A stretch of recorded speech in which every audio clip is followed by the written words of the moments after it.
सदगति कहानी की समीक्षा भाग 1। सदगति क्या गम सिर कटने का। सदगति दलित पात्र दुखी की कहानी है। दुखी ने बेटी की शादी तय की है। साहित्य विचरवाने के लिए पंडित घासीराम को बुलाने जाता है। जाने के पहले अपनी पत्नी झुरिया से पंडित जी के स्वागत की तैयारी करने के लिए कह जाता है। स्वागत का अर्थ पंडित जी के बैठने की जगह और सीधा आदि की व्यवस्था है। पंडित घासीराम साहित्य विचारने के लिए दुखी का अनुरोध मिलते ही दुखी से दरवाज़ा साफ करने, बैठक लीपने, भूसा ढोने और लकड़ी फाड़ने जैसे कामों की फेहरिस्त पकड़ा देते हैं। इतना सब करते करते शाम हो जाती है। दुखी को न खाने को मिलता है न कुछ पीने को। चिलम सुलगाने के लिए आग मांगने जाता है तो पंडिताइन उसके सिर पर ही आग फेंक देती है। वह जल जाता है। जैसे तैसे दुखी बेगार का सारा काम कर देता है, लेकिन लकड़ी उसके फाड़े नहीं फटती। थक कर सो जाता है। पंडित जी उसे सोता देखकर कोसते हैं और लकड़ी फाड़ने के लिए ललकारते हैं।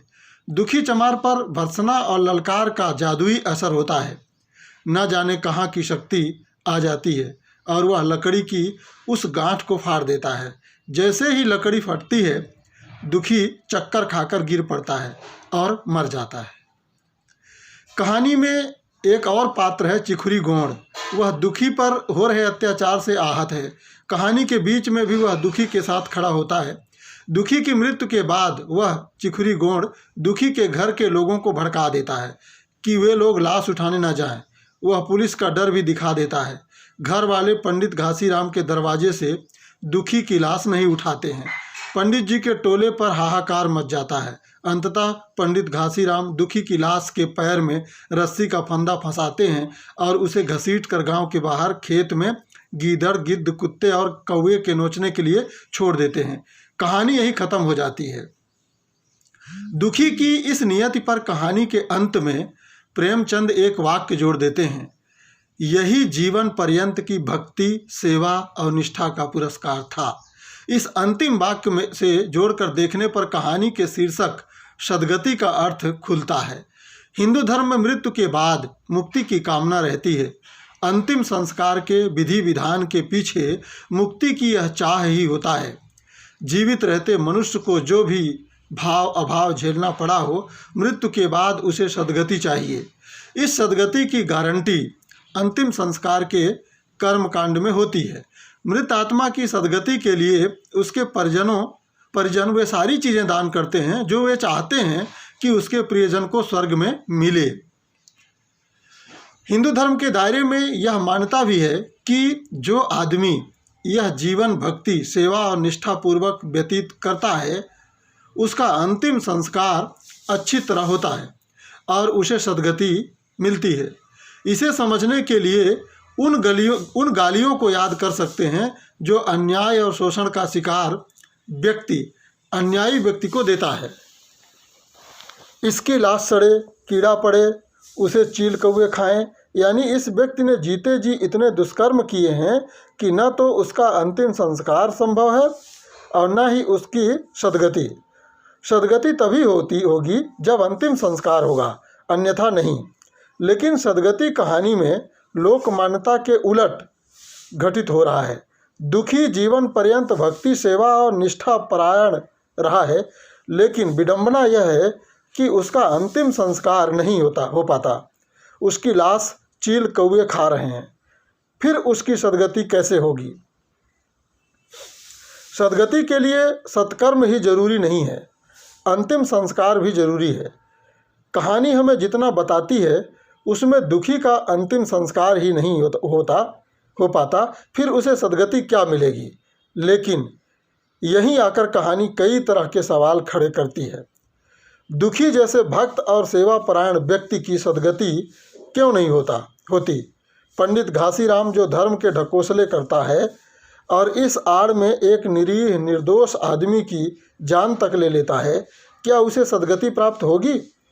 जो घासीराम इतना छुआछूत मानता है, छूना कौन कहे, जिसे सुबह सुबह चमार को देखना तक गंवारा नहीं, उसे चमार की लाश घसीट कर ले जानी पड़ती है, क्या उसकी सदगति हो सकेगी?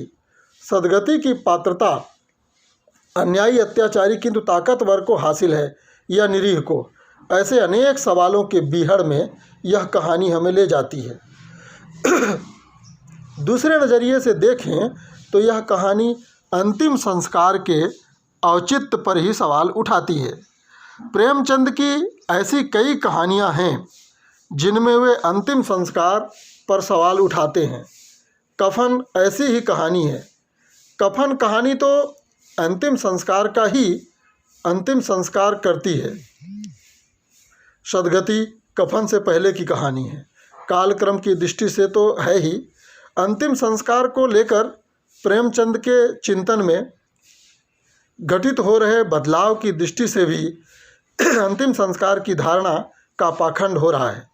सदगति का जो वास्तविक हकदार है, उसे जीते जी सदगति के तथाकथित पंडे और पुरोहित नोच कर खा रहे हैं। उसकी लाश चील कौवे नोच रहे हैं। सदगति की धारणा गति का दर्शन ही एक विडंबना है जिसे यह कहानी मूर्त करती है। कहानी के कुल 4 हिस्से हैं। पहले हिस्से में कहानीकार उस वातावरण को सामने लाता है जिसमें कथानायक दुखी रहने को अभिशप्त है। बेटी की शादी तय हुई है। पंडित को साहित्य विचारने के लिए आना है। पंडित के बैठने की जगह शुद्ध होनी चाहिए। दुखी की पत्नी झुरिया ठकुराने से खटिया मांगने की बात करती है। दुखी को सत्य का ज्ञान है। वह झुरिया को लगभग झिड़कते हुए कहता है, तू तो कभी कभी ऐसी बात कर देती है कि देह जल जाती है। ठकुराने वाले मुझे खटिया देंगे? आग तक तो घर से निकलती नहीं, खटिया देंगे। कैथाने में जाकर 1 लोटा पानी मांगूं तो न मिले, भला खटिया कौन देगा? हमारे उपले सेठे भूसा लकड़ी थोड़े ही है कि जो चाहे उठा ले जाए। याद करें, लगभग इसी शब्दावली में ठाकुर का कुआं कहानी का हरखू गंगी से यही बात कहता है, हाथ पांव तुड़वा आएगी और कुछ न होगा, बैठ चुपके से। ब्राह्मण देवता आशीर्वाद देंगे, ठाकुर लाठी मारेंगे, साहू जी 1 के 5 लेंगे। गरीबों का दर्द कौन समझता है? हम तो मर भी जाते हैं तो कोई द्वार पर झांकने नहीं आता। कंधा देना तो बड़ी बात है। ऐसे लोग कुएं से पानी भरने देंगे? दुखी और हल्कू दोनों चरित्रों को इसका एहसास है। दोनों के कथन में उस सामाजिक संरचना में अंतर्निहित अन्याय का पता मिलता है। इन वाक्यों में हमारी अमानवीय सामाजिक संरचना का अक्स उभरता है। आग और पानी बेहद ज़रूरी चीज़ है। आग और पानी पर जीवन का अस्तित्व टिका हुआ है। मज़े की बात यह कि इनका कोई मूल्य भी नहीं, लेकिन दुखी और उसके वर्ग के लिए दोनों ही चीज़ें अनुपलब्ध हैं। ऐसा नहीं है कि ठाकुर या कायस्थ या ब्राह्मण आग और पानी किसी को देते नहीं होंगे। घरों में आग इसीलिए जिला कर रखी जाती थी कि वह वक्त ज़रूरत उसे दूसरे को दिया जा सके।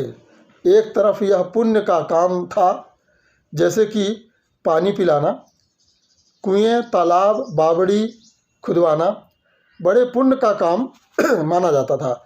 यहीं ठाकुर, ब्राह्मण, कायस्थ अनजाने राहगीरों के लिए गर्मी के दिनों में पानी की टाल लगवाने का पाखंड करते हैं। दूसरी ओर दलित जनों को आग और पानी देने में भी उनकी होठ हेठी